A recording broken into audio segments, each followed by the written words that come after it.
Hi dear students, ಈ ವಿಡಿಯೋದಲ್ಲಿ ನಾವು ಮಹಾತ್ಮ ಗಾಂಧೀಜಿ ಅವರು ಬರೆದಿರತಕ್ಕಂತಹ ಮೈ ಎಕ್ಸ್ಪೀರಿಮೆಂಟ್ ವಿತ್ ಟ್ರುತ್ ಅಂತಕ್ಕಂತಹ ಆತ್ಮಕಥೆ ನಿಮಗೆಲ್ಲ ಗೊತ್ತಿರ್ಬೋದು. ಆ ಪುಸ್ತಕದಿಂದ ಸೆಲೆಕ್ಟ್ ಮಾಡಿಕೊಂಡಿರ್ತಕ್ಕಂತಹ ಪ್ಲೇಯಿಂಗ್ ದ ಇಂಗ್ಲಿಷ್ ಜೆಂಟಲ್ಮ್ಯಾನ್ ಅಂತಕ್ಕಂತಹ ಒಂದು ಸಮರಿ ಅಂತ ಹೇಳ್ಬೋದು ಅಥವಾ ಸ್ಟೋರಿ ಅಂತ ಹೇಳ್ಬೋದು. ನಾವಿಲ್ಲಿ ಈ ಒಂದು ಸ್ಟೋರಿಯ ಸಮರಿಯನ್ನು ನಾವಿಲ್ಲಿ ಡಿಸ್ಕಷನ್ ಮಾಡ್ತಾ ಇದ್ವಿ.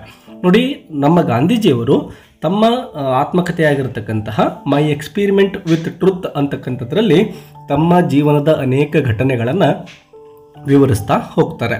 ಪ್ರಸ್ತುತವಾಗಿ ನಾವೇನು ಡಿಸ್ಕಷನ್ ಮಾಡ್ತಾ ಇದ್ದೀವೋ ಪ್ಲೇಯಿಂಗ್ ದ ಇಂಗ್ಲಿಷ್ ಜೆಂಟಲ್ಮ್ಯಾನ್ ಅಂತೇಳಿ, ನೋಡಿ ಈ ಒಂದು ಟೈಟಲ್ನ ಮೀನಿಂಗನ್ನು ಮೊದಲಿಗೆ ತಿಳ್ಕೊಳ್ಳೋಣ. ಪ್ಲೇಯಿಂಗ್ ಅಂದರೆ ಇಲ್ಲಿ ಅನುಕರಣೆ ಮಾಡೋದು ಅಂಥೇಳಿ ನಾವು ಅರ್ಥ ಮಾಡ್ಕೊಳ್ಳೋಣ. ಏನನ್ನು ಅನುಕರಣೆ ಮಾಡೋದು ಅಂದರೆ ಇಂಗ್ಲಿಷ್ ಜೆಂಟಲ್ಮ್ಯಾನ್ ಅಂದರೆ ಒಬ್ಬ ಸಭ್ಯ ವ್ಯಕ್ತಿ ಅಂತ ನಾವು ಕರಿತೇವೆ.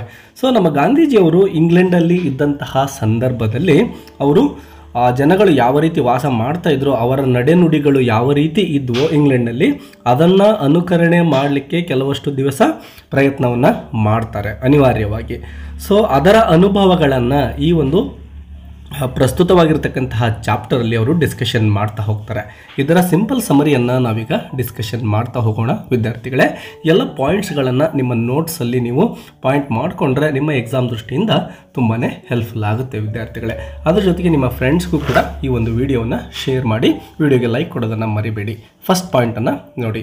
Playing the English gentleman is an account from Gandhiji's autobiography. ಮೊದಲಿಗೆ ಹೇಳಿದಾಗೆ ಈ ಒಂದು ಪ್ರಸ್ತುತ ಚಾಪ್ಟರ್ನ ಅವರ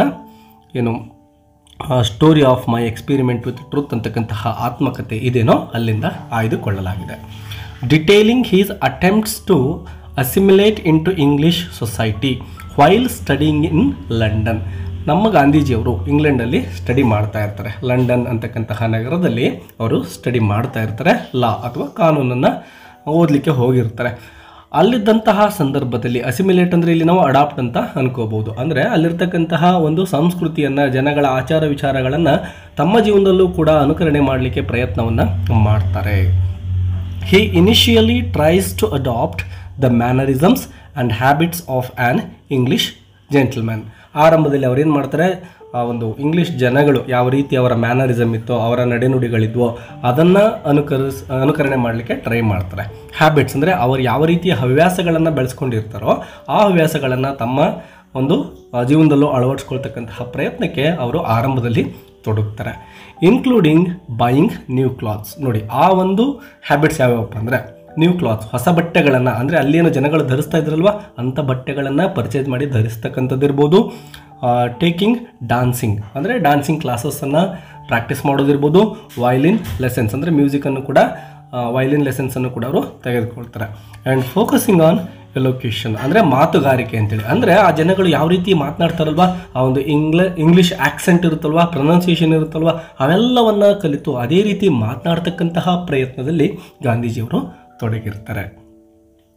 However, he eventually realizes the futility of these efforts and returns to prioritizing his legal studies. ಆರಂಭದಲ್ಲಿ ಹೀಗೆ ಅವ್ರು ಏನೆಲ್ಲ ಅನುಕರಣೆ ಮಾಡಲಿಕ್ಕೆ ತೊಡಗಿದ್ರು ಕೂಡ ನಂತರದಲ್ಲಿ ಅವ್ರಿಗೆ ಅರ್ಥ ಆಗುತ್ತೆ, ಇವು ಯಾವೂ ಕೂಡ ಯೂಸ್ ಆಗದೆ ಇರತಕ್ಕಂಥವು, ಇವುಗಳಿಂದ ಏನೂ ಉಪಯೋಗ ಇಲ್ಲ. ನಾನು ಇಲ್ಲಿ ಬಂದಿರತಕ್ಕಂಥದ್ದು ಕಾನೂನನ್ನು ಓದಲಿಕ್ಕೆ, ಅದನ್ನು ನಾನು ಸರಿಯಾಗಿ ಮಾಡಿದರೆ ಸಾಕು ಅಂತಕ್ಕಂಥದ್ದನ್ನು ಅವರು ತಡವಾಗಿ ಅರ್ಥ ಮಾಡ್ಕೊಳ್ತಾರೆ, ಅಂದರೆ ಸ್ವಲ್ಪ ದಿನಗಳ ನಂತರದಲ್ಲಿ. The main theme of the story is compliance, identification and tradition ಅಂತೇಳಿ. ನೋಡಿ, ಕಂಪ್ಲಯನ್ಸ್ ಅಂದರೆ ಅನುಕರಣೆ ಅಂತೇಳಿ, ಅಂದರೆ ಅಲ್ಲಿರ್ತಕ್ಕಂತಹ ಜನಗಳ ಒಂದು ಆಚಾರ ವಿಚಾರಗಳನ್ನು ಅನುಕರಣೆ ಮಾಡೋದು ಅಂತ ಹೇಳಿದ್ದೇವೆ. ಐಡೆಂಟಿಫಿಕೇಷನ್ ಇರ್ಬೋದು ಮತ್ತು ಟ್ರೆಡಿಷನ್ ಅಂದರೆ ಆ ಜನಗಳ ಸಂಸ್ಕೃತಿ ಇರ್ಬೋದು, ಅದನ್ನು ಫಾಲೋ ಮಾಡ್ತಕ್ಕಂತಹದ್ದನ್ನು ಅವರು ಆರಂಭದಲ್ಲಿ ಮಾಡ್ತಾರೆ, ಬಟ್ ನಂತರದಲ್ಲಿ ಅದನ್ನು ಅವಾಯ್ಡ್ ಮಾಡ್ತಾರೆ. Playing the gentleman is the 15th chapter from Gandhiji's autobiography. ಅವರ ಆತ್ಮಕಥೆಯಲ್ಲಿ ಇದು 15ನೇ ಚಾಪ್ಟರ್ ಆಗಿರುತ್ತೆ. ಅಂದರೆ ಮೈ ಎಕ್ಸ್ಪೀರಿಮೆಂಟ್ ವಿತ್ ಟ್ರುತ್ ಅಂತ ಏನಿದೆ ಅಲ್ವಾ, the story of my experiment with truth, ಇದರಲ್ಲಿ 15th ಚಾಪ್ಟರ್ ಆಗಿದೆ ಈ ಒಂದು ಪ್ರಸ್ತುತ ನಾವು ಡಿಸ್ಕಷನ್ ಮಾಡ್ತಕ್ಕಂತಹ chapter. This chapter revolves around a time when Gandhiji was studying in law in England. ಮೊದಲಿಗೆ ಹೇಳಿದಾಗೆ ಈ ಘಟನೆ ನಡೆದಿದ್ದು ಯಾವಾಗಪ್ಪ ಅಂದರೆ ಗಾಂಧೀಜಿಯವರು ಇಂಗ್ಲೆಂಡಲ್ಲಿ ಲಾ ಅಥವಾ ಕಾನೂನು ಪದವಿಯನ್ನು ಪಡೆದುಕೊಳ್ಳಿಕ್ಕೆ ಹೋಗಿರ್ತಾರಲ್ವ ಆವಾಗ ನಡೆದಂತಹ ಘಟನೆಯನ್ನು ಆಧರಿಸಿದೆ. When Gandhiji was in England, he had a great interest in ವೆಜಿಟೇರಿಯಾನಿಸಮ್. ಅಂದರೆ ಸಸ್ಯಾಹಾರದಲ್ಲಿ ಅವರಿಗೆ ತುಂಬಾ ಆಸಕ್ತಿ ಇರುತ್ತೆ. ಅಂದರೆ ಅವರು ಊಟವನ್ನು ಯಾವಾಗಲೂ ಕೂಡ ಸಸ್ಯಾಹಾರವನ್ನೇ ಮಾಡಬೇಕು ಅಂತಕ್ಕಂತಹ ಒಂದು ದೃಢವಾದ ನಂಬಿಕೆಯನ್ನು ಅವರು ಹೊಂದಿರ್ತಾರೆ ಮತ್ತು ಅದನ್ನು ಅನುಕರಣೆ ಕೂಡ ಮಾಡ್ತಾ ಇರ್ತಾರೆ, ಅಂದರೆ ಪಾಲಿಸ್ಕೊಂಡು ಹೋಗ್ತಾ ಇರ್ತಾರೆ. He had a great interest in being a pure vegetarian person. Yes, ಅವ್ರಿಗೆ ಪ್ಯೂರ್ ವೆಜಿಟೇರಿಯನ್ ಆಗಬೇಕು ಅಂತಕ್ಕಂತಹ ಬಹಳಷ್ಟು ಆಸೆ ಇರುತ್ತೆ.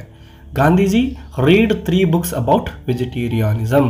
ಎಸ್, ಆ ಒಂದು ವೆಜಿಟೇರಿಯಾನಿಸಮ್ ಬಗ್ಗೆ ಅಂದರೆ ಸಸ್ಯಾಹಾರದ ಬಗ್ಗೆ ಜಾಸ್ತಿ ತಿಳ್ಕೊಬೇಕು ನಾನು ಅಂತೇಳಿ 3 ಪುಸ್ತಕಗಳನ್ನು ಓದ್ತಾರೆ. ಆ 3 ಪುಸ್ತಕಗಳು ಯಾವುವು ಅಂತ ಇಲ್ಲಿ ನಾವು ನೋಡಬಹುದು. ಮೊದಲನೇ ಪುಸ್ತಕ ಯಾವುದಾಗಿದೆ ನೋಡಿ. The first book Gandhi read about vegetarianism was the ethics of diet by Howard William. ಮೊದಲನೇ ಪುಸ್ತಕ ಯಾವುದಪ್ಪ ಅಂದರೆ ದ ಎಥಿಕ್ಸ್ ಆಫ್ ಡಯಟ್. ಈ ಒಂದು ಪುಸ್ತಕವನ್ನು ಬರೆದಂತಹ ರೈಟರ್ ಯಾರಪ್ಪ ಅಂದರೆ ಹೋವರ್ಡ್ ವಿಲಿಯಮ್ ಅವರು. ಸೊ ಇದು ಫಸ್ಟ್ ಬುಕ್ ಆಗಿದೆ. ಸೆಕೆಂಡ್ ಬುಕ್ ಯಾವುದಪ್ಪ ಅಂದರೆ ನೋಡಿ, the perfect way of diet by doctor Anna Kingsford. Yes, Anna Kingsford ಅಂತಕ್ಕಂಥವರು ಬರೆದಿರ್ತಕ್ಕಂತಹ the perfect way of diet ಅಂತಕ್ಕಂಥದ್ದು ಎರಡನೇ ಪುಸ್ತಕ ಆಗಿರುತ್ತೆ. ವೆಜಿಟೇರಿಯಾನಿಸಮ್ ಬಗ್ಗೆ ಗಾಂಧೀಜಿಯವರು ಓದಿರ್ತಕ್ಕಂಥದ್ದು. ಇನ್ನು ಮೂರನೇ ಪುಸ್ತಕ ಯಾವುದು ನೋಡಿ, the third book was health and hygiene by doctor Allison. Yes, health and hygiene ಅಂತಕ್ಕಂತಹ ಪುಸ್ತಕ ಮೂರನೇ ಪುಸ್ತಕ ಆಗಿದೆ. ಇದನ್ನು ಬರೆದಂಥವರು ಡಾಕ್ಟರ್ ಆಲಿಸನ್ ಅಂತಕ್ಕಂತಹ ರೈಟರ್ ಆಗಿದ್ದರು. Gandhiji's belief becomes strong on vegetarianism after reading these 3 books. ಅವ್ರಿಗೇನು ಮೊದಲಿಗೇನೆ ವೆಜಿಟೇರಿಯನಿಸಮಲ್ಲಿ ತುಂಬಾ ಆಸಕ್ತಿ ಇತ್ತು, ಅಂದರೆ ನಾನು ಯಾವತ್ತೂ ಕೂಡ ಸಸ್ಯಾಹಾರಿ ಆಗಿ ಇರಬೇಕು ಅಂತಕ್ಕಂತಹ ಆಸೆ ಇತ್ತು. ಈ 3 ಪುಸ್ತಕಗಳನ್ನು ಓದಿದ ಮೇಲೆ ಅದು ಇನ್ನೂ ಹೆಚ್ಚಾಗುತ್ತೆ. He started experimenting with his diet after reading books. ಆ ಒಂದು ಪುಸ್ತಕದಲ್ಲಿ ಏನೆಲ್ಲ ವಿಷಯಗಳನ್ನು ಅವ್ರು ಓದಿರ್ತಾರಲ್ವ ಅವುಗಳನ್ನು ತಮ್ಮ ಜೀವನದಲ್ಲಿ ಅಡಾಪ್ಟ್ ಮಾಡ್ಕೊಳ್ಳಿಕ್ಕೆ, ಅಂದರೆ ಅಲ್ಲಿರ್ತಕ್ಕಂತಹ ರೂಲ್ಸ್ಗಳನ್ನು ಏನು ಓದಿರ್ತಾರಲ್ವ ತಮ್ಮ ಜೀವನದಲ್ಲಿ ಅವನ್ನ ಅಪ್ಲೈ ಮಾಡ್ಕೊಳ್ತಕ್ಕಂತಹ ಒಂದು ಪ್ರಯತ್ನದಲ್ಲಿ ಗಾಂಧೀಜಿಯವರು ತೊಡಗುತ್ತಾರೆ. But Gandhiji's friends don't like his vegetarianism as they believe if he doesn't eat non-veg then he would become weak and would never be fit in English society. ಗಾಂಧೀಜಿಯವರೇನೋ 3 ಪುಸ್ತಕಗಳನ್ನು ಓದಿದ್ರು, ಅವರಿಗೆ ಮೊದಲಿಗೆ ಒಂದು ವೆಜಿಟೇರಿಯಾನಿಸಮಲ್ಲಿ ಸಸ್ಯಾಹಾರದಲ್ಲಿ ತುಂಬಾ ಆಸಕ್ತಿ ಇತ್ತು. ಹಾಗಾಗಿ ಅವರೇನೋ ವೆಜಿಟೇರಿಯನ್ ಆಗಿ ಉಳ್ಕೊಂಡ್ರು.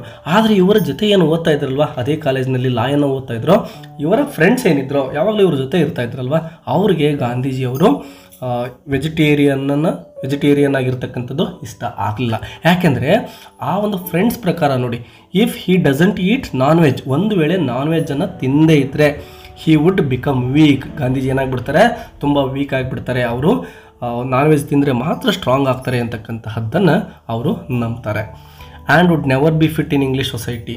ಒಂದು ವೇಳೆ ನಾನ್ ವೆಜ್ ತಿಂದೇ ಇದ್ದರೆ ಇಂಗ್ಲೀಷ್ ಸೊಸೈಟಿಲಿ ಅಂದರೆ ಇಂಗ್ಲೆಂಡಲ್ಲಿ ಬದುಕಲಿಕ್ಕೆ ಇವನ ಕಡೆಯಿಂದ ಸಾಧ್ಯನೇ ಇಲ್ಲ ಅಂತೇಳಿ ಗಾಂಧೀಜಿಯವರ ಫ್ರೆಂಡ್ಸ್ ಅಂದ್ಕೊಳ್ತಾ ಇರ್ತಾರೆ. ಹಾಗಾಗಿ ಗಾಂಧೀಜಿಯವ್ರನ್ನ ಏನಾದರೂ ಮಾಡಿ ಅವರು ನಾನ್ ವೆಜ್ಗೆ ತರಬೇಕು ಅಂತಕ್ಕಂತಹ ಪ್ರಯತ್ನದಲ್ಲೂ ಕೂಡ ತೊಡಗ್ತಾರೆ.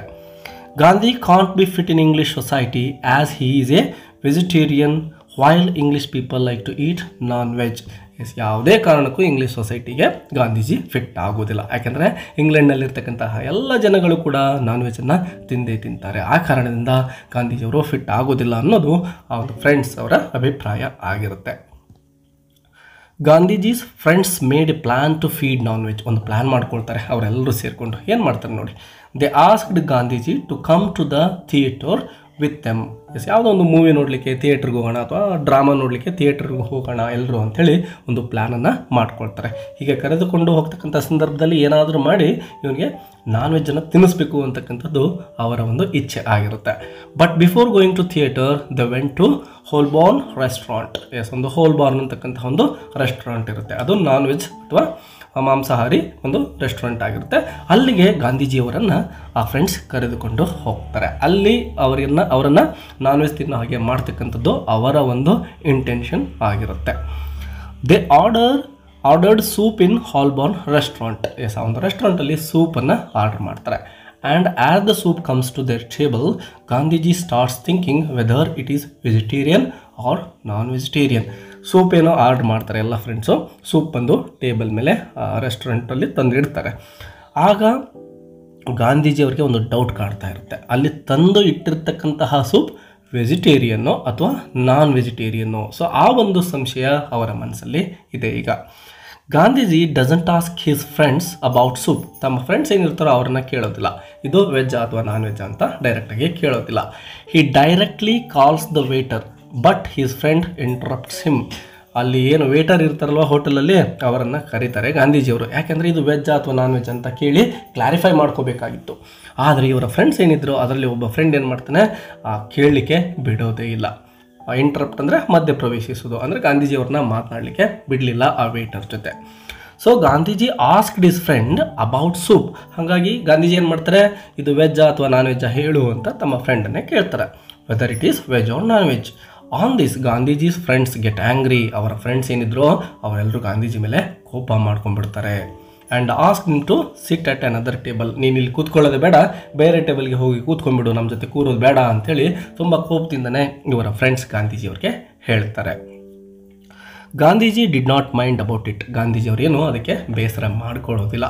And came out from the restaurant. ಡೈರೆಕ್ಟಾಗಿ ಅವ್ರೇನು ಮಾಡ್ತಾರೆ, ಆ ರೆಸ್ಟೋರೆಂಟನ್ನೇ ಬಿಟ್ಟು ಆಚೆ ಬರ್ತಾ ಇದ್ದಾರೆ, ಫ್ರೆಂಡ್ಸನ್ನು ಒಳಗಡೆ ಬಿಟ್ಟು. Gandhiji was feeling very hungry.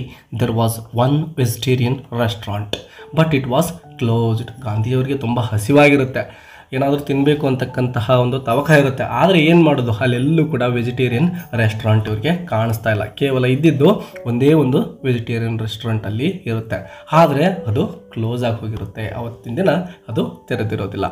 So Gandhiji did not eat anything that day. ಅವತ್ತಿಡೀ ಪೂರ್ತಿ ದಿನ ಗಾಂಧೀಜಿಯವರು ಏನನ್ನೂ ತಿನ್ನದೇನೆ ಆ ದಿನವನ್ನು ಕಳೀತಾರೆ, ಉಪವಾಸ. After some time Gandhiji goes to the theatre with his friends.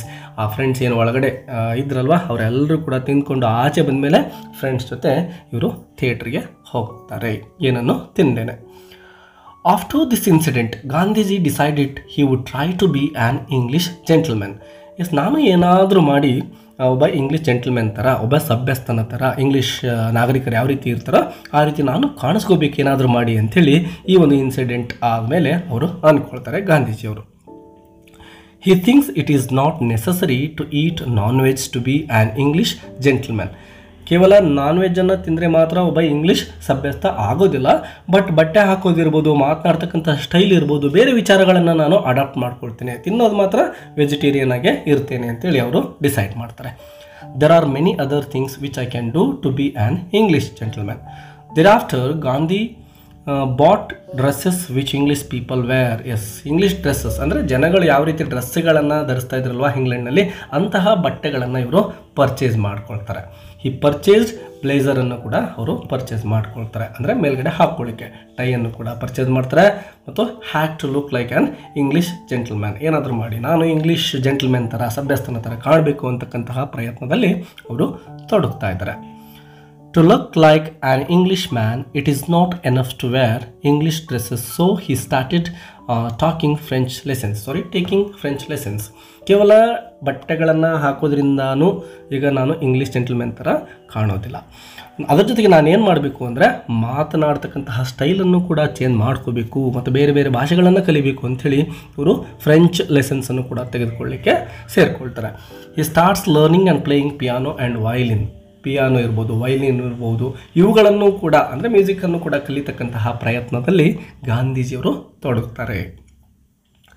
Gandhiji also started taking elocution classes. ಅಂದರೆ ಎಲೋಕ್ಯೂಷನ್ ಅಂದರೆ ಮಾತನಾಡ್ತಕ್ಕಂತಹ ಸ್ಕಿಲ್ಸ್ ಅಂತೇಳಿ ಅರ್ಥ ಮಾಡ್ಕೋಬೋದು, ಅಂದರೆ ಸ್ಟೈಲಿಶ್ ಆಗಿ ಮಾತನಾಡ್ತಕ್ಕಂಥದ್ದು ಅಂತ. ಆ ಒಂದು ಕ್ಲಾಸ್ಗಳಿಗೂ ಕೂಡ ಸೇರಿಕೊಳ್ತಾರೆ. Gandhiji wanted to learn the English accent. He gave fees for his classes and his class teacher suggested him to read one book. Yes, ಇವರು ಇಂಗ್ಲೀಷ್ ಆಕ್ಸೆಂಟನ್ನು ಕಲಿತಕ್ಕಂತಹ ಕ್ಲಾಸಸ್ಗೂ ಕೂಡ ದುಡ್ಡು ಕೊಟ್ಟು ಸೇರಿಕೊಳ್ತಾರೆ. ಆ ಒಂದು ಕ್ಲಾಸಲ್ಲಿದ್ದಂತಹ ಇವರ ಕ್ಲಾಸ್ ಟೀಚರ್ ಒಂದು ಸಜೆಷನ್ ಮಾಡ್ತಾರೆ, ಯಾವುದೋ ಒಂದು ಪುಸ್ತಕವನ್ನು ಓದಲಿಕ್ಕೆ ಗಾಂಧೀಜಿಯವರಿಗೆ ಸಜೆಷನ್ ಮಾಡ್ತಾರೆ. ಅದು ಯಾವ ಪುಸ್ತಕ ಅಂತ ನೆಕ್ಸ್ಟ್ ನೋಡ್ತೇವೆ. Gandhiji's teacher suggested that he read Bell's standard elocutionist. Yes, ಈ ಒಂದು ಬೆಲ್ಸ್ ಅಂತಕ್ಕಂತಹ ರೈಟರ್ ಬರೆದಂತಹ ಪುಸ್ತಕ ಸ್ಟ್ಯಾಂಡರ್ಡ್ ಎಲೋಕ್ಯೂಷನಿಸ್ಟ್, ಅಂದರೆ ತುಂಬ ಮಾತನಾಡ್ತಕ್ಕಂತಹ ಸ್ಟೈಲ್ ಯಾವ ರೀತಿ ಉತ್ತಮವಾಗಿರಬೇಕು ಅನ್ನಲಿಕ್ಕೆ ಇದರಲ್ಲಿ ಸಾಕಷ್ಟು ಸಲಹೆಗಳು ಇರ್ತವೆ. ಸೊ ಅವರ ಟೀಚರ್ ಈ ಒಂದು ಪುಸ್ತಕವನ್ನು ಗಾಂಧೀಜಿಯವರಿಗೆ ಸಜೆಸ್ಟ್ ಮಾಡ್ತಾರೆ. When Gandhiji started reading the book, he suddenly realized that he came to England to study law, not to be an English gentleman. ಗಾಂಧೀಜಿಯವರು ಆ ಒಂದು ಪುಸ್ತಕವನ್ನು ಓದ್ತಾ ಒಂದು ವಿಷಯ ಅವ್ರಿಗೆ ಅರ್ಥ ಆಗುತ್ತೆ. ಅದೇನಪ್ಪ ಅಂದರೆ, ನಾನು ಇಲ್ಲಿ ಬಂದಿರತಕ್ಕಂಥದ್ದು ಒಬ್ಬ ಇಂಗ್ಲಿಷ್ ಜೆಂಟಲ್ಮ್ಯಾನ್ ಆಗಿ ಇಲ್ಲಿ ವಾಸ ಮಾಡಲಿಕ್ಕೆ ಅಲ್ಲ, ಅದರ ಬದಲಾಗಿ ನಾನು ಬಂದಿರತಕ್ಕಂಥದ್ದು ಯಾವುದಕ್ಕೆ, ಸ್ಟಡಿ ಲಾ ಅಂದರೆ ಕಾನೂನನ್ನು ಓದಲಿಕ್ಕೆ ನಾನು ಈ ದೇಶಕ್ಕೆ ಬಂದಿದ್ದೇನೆ ಅಂತಕ್ಕಂಥದ್ದನ್ನು ಅವರು ಅರ್ಥ ಮಾಡ್ಕೊಳ್ತಾರೆ. Since that day, Gandhiji stopped doing English practices to be an English gentleman. ಈಗ ಮೊದಲಿಗೆ ಅವ್ರು ಏನು ಇಂಗ್ಲೀಷ್ ಡ್ರೆಸ್ ಅಂದರೆ ಇಂಗ್ಲೀಷ್ ಪೀಪಲ್ ಹಾಕ್ತಕ್ಕಂಥ ಡ್ರೆಸ್ಗಳನ್ನು ಏನು ಮಾಡ್ಕೊಳ್ತಾ ಇದ್ರು, ಆ್ಯಕ್ಸೆಂಟ್ಗಳನ್ನು ಏನು ಕಲಿತಾ ಇದ್ರು, ಮ್ಯೂಸಿಕನ್ನು ಏನು ಕಲಿತಾ ಇದ್ರು, ಅದೆಲ್ಲವನ್ನು ಸ್ಟಾಪ್ ಮಾಡಿಬಿಡ್ತಾರೆ. ಯಾಕೆಂದರೆ ಈಗ ಅವ್ರಿಗೆ ಅರ್ಥ ಆಗಿದೆ, ನಾನಿಲ್ಲಿ ಬಂದಿರೋ ಉದ್ದೇಶ ಲಾನ ಕಲೀಲಿಕ್ಕೆ ಅಂತೇಳಿ. ಸೊ ಆ ಎಲ್ಲ ವಿಚಾರಗಳನ್ನು ಬಿಟ್ಬಿಟ್ಟು ನಾನು ಕೇವಲ ಕಾನೂನನ್ನು ಕಲಿಬೇಕು ಅಂತಕ್ಕಂತಹ ಒಂದು ನಿರ್ಧಾರಕ್ಕೆ ಗಾಂಧೀಜಿಯವರು ಬರ್ತಾರೆ. And started focusing on his studies. ಕಂಪ್ಲೀಟಾಗಿ ತಮ್ಮ ಒಂದು ಸ್ಟಡಿಯ ಮೇಲೆ ತಮ್ಮ ಒಂದು ಕಾನ್ಸಂಟ್ರೇಷನನ್ನು ಅವರು ತೊಡಗಿಸಿಕೊಳ್ತಾರೆ. ಸೊ ಈ ರೀತಿ ಗಾಂಧೀಜಿಯವರು ತಮ್ಮ ಒಂದು ಜೀವನದ ಅನುಭವವನ್ನು ತಮ್ಮ ಒಂದು ಆತ್ಮಕಥೆಯ ಪುಸ್ತಕದಲ್ಲಿ ನಮ್ಮ ಜೊತೆ ಶೇರ್ ಮಾಡಿಕೊಂಡಿದ್ದಾರೆ. ಡಿಯರ್ ಸ್ಟೂಡೆಂಟ್ಸ್, ಈ ವಿಡಿಯೋ ಹೆಲ್ಪ್ಫುಲ್ ಅನಿಸಿದರೆ don't forget to hit the like button and also subscribe the channel. ಮತ್ತು ಯಾವುದಾದ್ರೂ ಲೆಸನ್ ನಿಮಗೆ ಬೇಕು ಅಂದರೆ ಆ ಟೈಟಲನ್ನು ಕಮೆಂಟ್ ಬಾಕ್ಸಲ್ಲಿ ಕಮೆಂಟ್ ಮಾಡಿ ಅಂತ ಹೇಳ್ತಾ ಇಲ್ಲಿಗೆ ವಿಡಿಯೋ ಮುಗಿಸೋಣ. Take care and keep learning. Bye bye.